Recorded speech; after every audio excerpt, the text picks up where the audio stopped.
Unlock your potential, 7 steps to a better you. Welcome back to our channel. Today, I'll be sharing with you 7 essential steps to help you unlock your true potential and become the best version of yourself. So, without further ado, let's dive right in. 1. Identify your strengths and weaknesses. This step is all about self-awareness and introspection. The better you know yourself, the better you can harness your abilities and work on your shortcomings. But how can you identify your strengths and weaknesses? Take a moment to think about what you're naturally good at. These are activities that you enjoy and excel in, things that come naturally to you. Identifying your strengths requires honesty. It's not about bragging or boasting, but about acknowledging your abilities. Think about the skills you use in your daily life or job, the talents you're praised for, and the areas where you perform better than others. But identifying your strengths is only half the battle. It's equally important to recognize your weaknesses. These are areas where you struggle, things that don't come easily to you. Maybe it's time management, public speaking, technical skills, or working in teams. Remember, nobody is perfect. Everyone has weaknesses. Identifying your weaknesses is not about criticizing yourself or dwelling on the negatives. It's about recognizing the areas where you have room for improvement. By knowing your weaknesses, you can target those areas, work on them, and turn them into strengths. 2. Set smart goals. Now that you've identified your strengths and weaknesses, let's move on to step 2 of our journey. Setting smart goals. SMART stands for specific, measurable, achievable, relevant, and time-bound. This is a proven framework that brings clarity and focus to your goals, providing you with a roadmap to success and the motivation you need to achieve them. Let's break this down further. The S in SMART stands for specific. A specific goal is clear and well-defined, leaving no ambiguity about what you want to achieve. For example, I want to get fit is vague, but I want to run a 5K is specific. The latter gives you a clear objective, making it easier for you to plan your actions. M stands for measurable. A measurable goal is quantifiable. It includes a metric that allows you to track your progress. Using the previous example, running a 5K is a measurable goal because you can easily track your progress as you improve your distance and time. Achievable is the A in SMART. An achievable goal is realistic and attainable, given your resources and constraints. While it's good to aim high, setting goals that are too ambitious may lead to frustration and demotivation. So, in the context of running a 5K, consider your current fitness level. If you've never run before, it might be more achievable to start with a smaller goal, like running a mile without stopping. The R in SMART stands for relevant. A relevant goal aligns with your broader life objectives and values. It's something that matters to you personally and contributes to your overall growth. So, if your overall objective is to lead a healthier lifestyle, running a 5K is a relevant goal. Finally, T stands for time-bound. A time-bound goal has a clear deadline, which creates a sense of urgency and motivates you to take action. So, instead of saying, I want to run a 5K, you might say, I want to run a 5K in 3 months. This gives you a clear time frame to work towards. By setting SMART goals, you can bring structure and trackability into your life objectives. But remember, goal setting is a dynamic process. As you achieve your goals and grow, your goals will also change.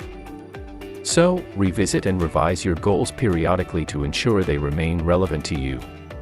3. Develop a growth mindset. A growth mindset is the belief that your abilities and intelligence can be developed over time through dedication, hard work, and the right strategies. But what does it mean to have a growth mindset? Let's break it down further.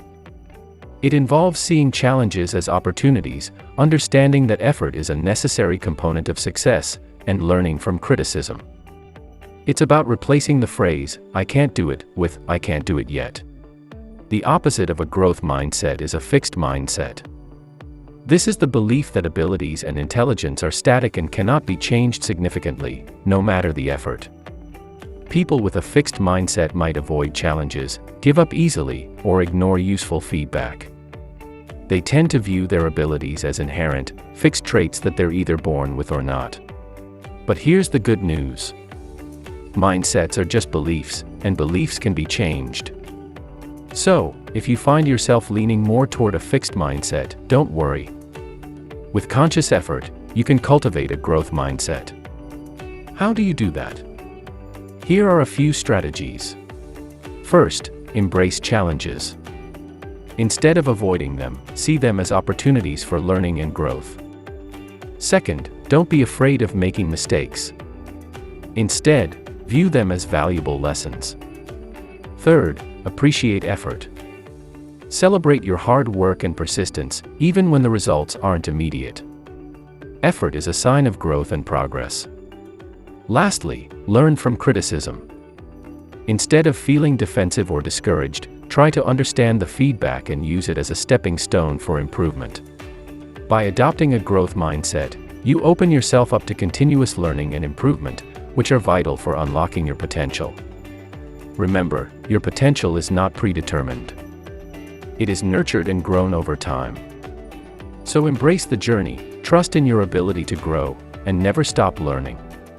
4. Build healthy habits. Habits are the small decisions you make and actions you perform every day. According to researchers at Duke University, habits account for about 40% of our behaviors on any given day. Your life, in many ways, is a sum of your habits. So, how can we build healthy habits that support our growth and potential? Well, it starts with understanding how habits work. According to James Clear, author of the best-selling book Atomic Habits, there are 4 stages in the habit loop. Cue, craving, response, and reward. The cue triggers your brain to initiate a behavior. It's a bit of information that predicts a reward. Your mind is continuously analyzing your internal and external environment for hints of where rewards are located. Because the cue is the first indication that we're close to a reward, it naturally leads to the craving. Cravings are the motivational force behind every habit. Without some level of motivation or desire, without craving a change, we have no reason to act. Next comes the response. The response is the actual habit you perform, which can take the form of a thought or an action. Whether a response occurs depends on how motivated you are and how much friction is associated with the behavior. If a particular action requires more physical or mental effort than you are willing to expend, you won't do it. Your response also depends on your ability. If you cannot do it, you won't do it. Lastly, the reward is the end goal of every habit.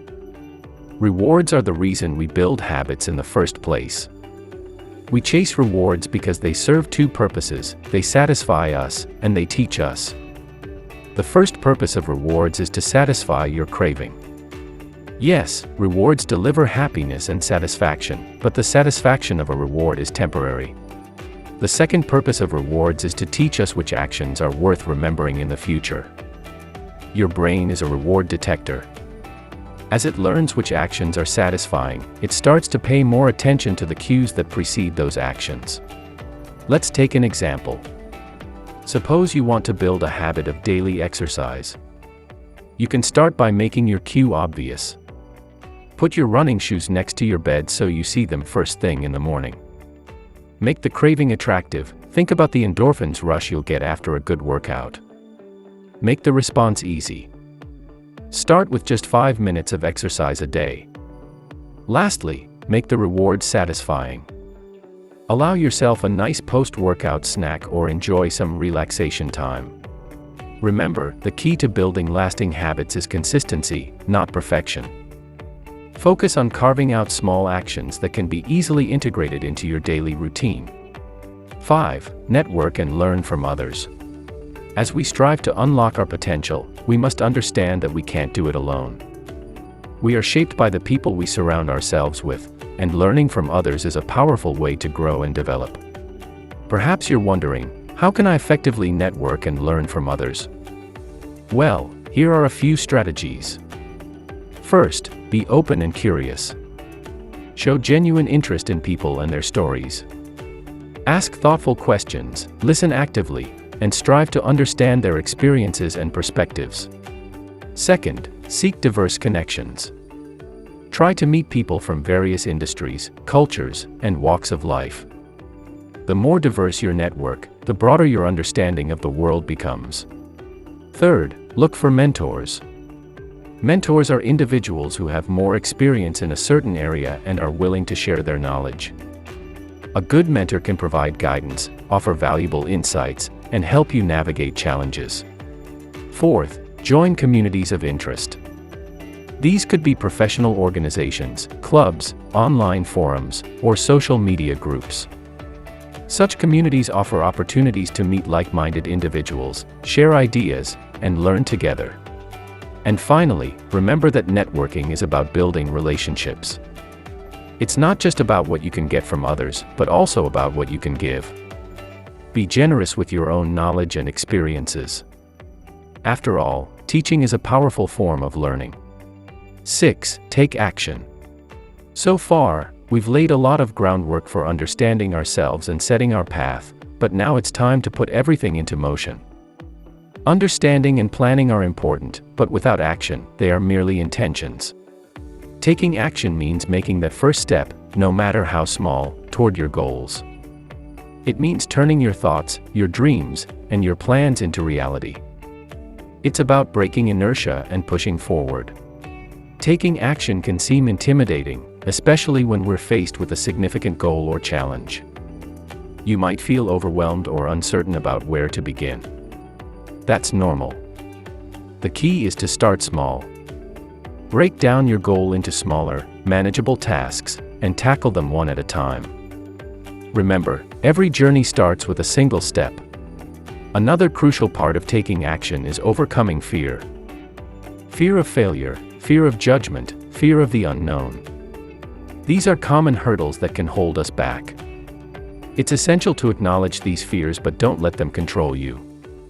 Use them as a driving force to push you forward. Next, establish a routine or a system that facilitates taking consistent action. Consistency is critical because real progress comes from the accumulation of small actions over time. This is where our earlier chapter on building healthy habits becomes crucial. Also, keep in mind that action begets action.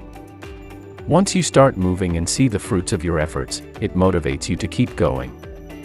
Celebrate small wins along the way. They serve as evidence that you are capable, and they boost your confidence to take further action. 7. Continuously evaluate and adjust.